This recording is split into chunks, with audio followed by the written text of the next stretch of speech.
Hi friends, இப்போ நாம் சுவையான கொத்தமல்லி சட்னி எப்படி பண்ணுறதுன்னு பார்க்கலாம். ஒரு பாத்திரத்தில் 1 டேபிள் ஸ்பூன் அளவு ஆயில் விட்டுக்கோங்க. எண்ணெய் சூடான உடனே அதில் நான் கொஞ்சமாக கொத்தமல்லி எடுத்து நல்லா சுத்தம் பண்ணி வச்சுருக்கேன், அதை சேர்த்துக்கோங்க. இதை எண்ணெயிலே நல்லா 2 நிமிஷம் வதக்குங்க. அதோட பச்சை வாசனை போகிற வரைக்கும் வதக்கணும். பாருங்கள், நல்லா வதங்கிருச்சு. இந்த ஸ்டேஜ் வந்ததுக்கப்புறமா இதை நாம் தனியாக எடுத்து வச்சுக்கலாம்.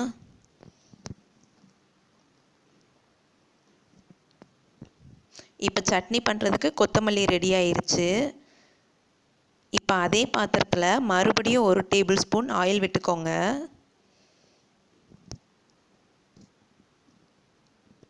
எண்ணெய் சூடான உடனே அதில் 1 டீஸ்பூன் உளுந்து, 1 டீஸ்பூன் குழம்புக்கு போடுற கடலைப்பருப்பு, 2 காஞ்ச மிளகாய் சேர்த்துக்கோங்க. நீங்கள் காரத்துக்கு ஏற்ப சேர்த்துக்கோங்க. 2 பல் பூண்டு சேர்த்துக்கோங்க. எல்லாத்தையும் ஒரு வாட்டி நல்லா வதக்குங்க.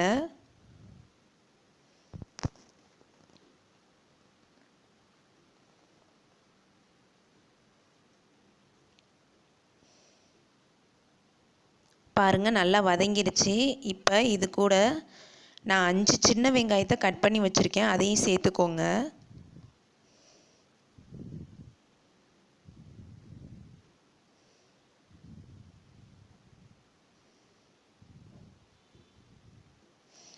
வெங்காயம் லைட்டாக வதங்கின உடனே இப்போ நாம் தக்காளி சேர்த்துக்கலாம்.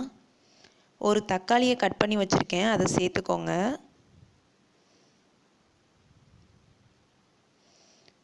வெங்காயத்தையும் தக்காளியையும் 2 நிமிஷம் நல்லா வதக்குங்க.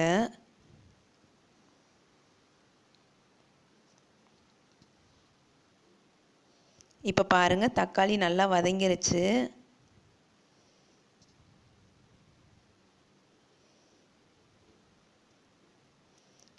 இப்போ சட்னிக்கு தேவையான அளவு உப்பு சேர்த்துக்கோங்க.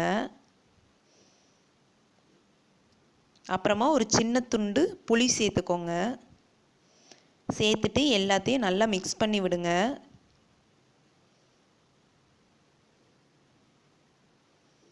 மிக்ஸ் பண்ணிவிட்டு ஸ்டவ்வை ஆஃப் பண்ணிடுங்க. இது ஆறுனதுக்கப்புறமா நம்ம அரைச்சி எடுத்துக்கலாம்.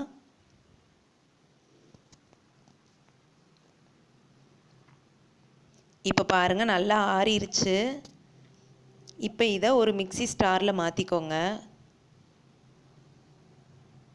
இந்த மாதிரி மாற்றிக்கோங்க. இப்போ இது கூடவே நாம் வதக்கி வச்சுருக்கிற கொத்தமல்லி இலையும் சேர்த்துக்கோங்க. 2ஐயும் நல்லா அரைச்சி எடுத்துக்கோங்க.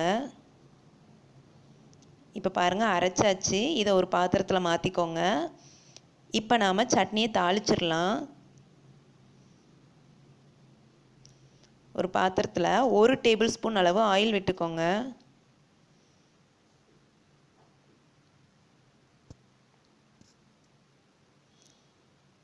எண்ணெய் சூடான உடனே அதில் 1/4 டீஸ்பூன் கடுகு,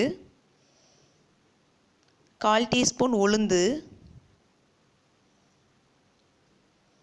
அப்புறமா 1/4 டீஸ்பூன் பெருங்காயத்தூள் சேர்த்துக்கோங்க. 4-5 கருவேப்பிலை சேர்த்துக்கோங்க. இப்போ இதை எடுத்து சட்னியோடு சேர்த்துக்கோங்க.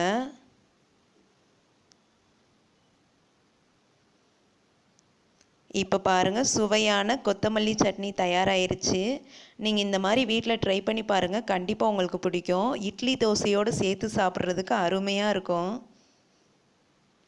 உங்களுக்கு இந்த டிஷ் பிடிச்சிருந்துச்சுன்னா எங்கள் சேனலுக்கு சப்ஸ்கிரைப் பண்ணுங்கள். Thank you friends.